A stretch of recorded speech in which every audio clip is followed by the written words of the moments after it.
PM is slated to meet Zelensky. Our Prime Minister is slated to meet President Biden. So there are going to be a lot of other very important meetings on the sidelines of G7. And we are waiting to see what are the statements that come out post these meetings.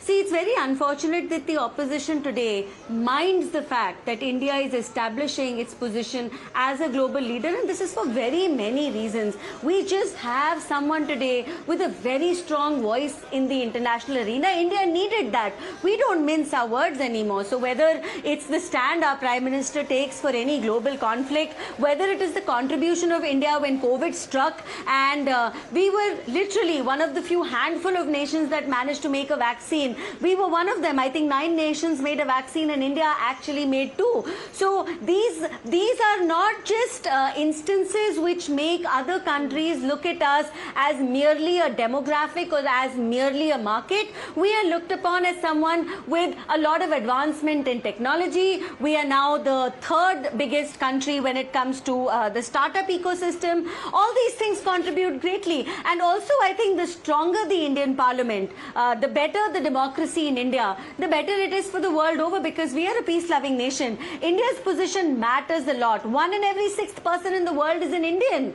So those who think that we should have a meek Prime Minister who, like before, stood to the sidelines. I want to quickly quote Congress General Secretary Charu Pragya. You know, he says, and I quote, "The hype factory around the self-styled Vishwa Guru attending the G7 summit in Hiroshima in Japan has started manufacturing fake narratives." Now, as far as the hype factory is concerned, you know, the visuals speaking for themselves. This is really, truly the hype around the Prime Minister that everyone wants to actually focus on.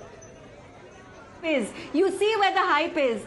The audience is hyped. The people who are there at the airport to receive him or lining the streets of Hiroshima or outside the hotel, that's where the hype is. They're so excited. It's like, you know, we can feel their excitement right here sitting in New Delhi. That's how excited they are. So if Congress wants to pretend and put their head in the sand like an ostrich and say that Prime Minister Modi is not popular, then I am sorry. They really need to wake up.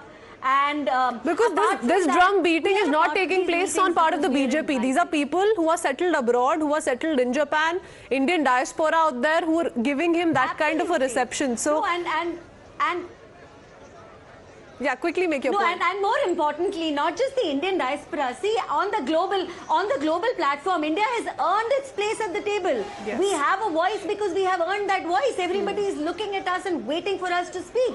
So I don't understand what the problem is that Congress is suffering with, because Prime Minister Modi has made sure that what India says matters now. As the Prime Minister does in each and every important global forum, you know, sends out the message that needs to be sent out.